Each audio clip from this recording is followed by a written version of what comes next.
Hey everyone, welcome back to 1 Minute IT Shot. In today's quick guide, I'll show you exactly how to make an infinite water source in Minecraft using just one bucket of water.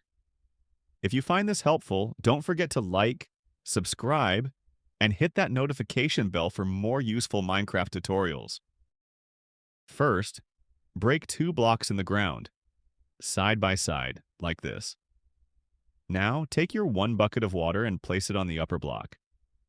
Next, go down to the bottom block and right-click using bone meal. This step causes kelp to grow and converts the flowing water into a source block. After that, break the kelp and pick up the water with your bucket again.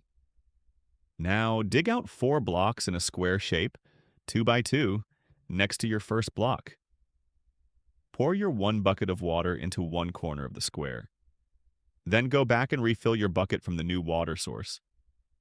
As you fill the opposite corners, Minecraft automatically turns them into infinite water. And there you have it. A full infinite water source using just one bucket. Leave a like if this helped you out, and drop a comment if you want more Minecraft tricks. Thanks for watching 1 Minute IT Shot. See you in the next video.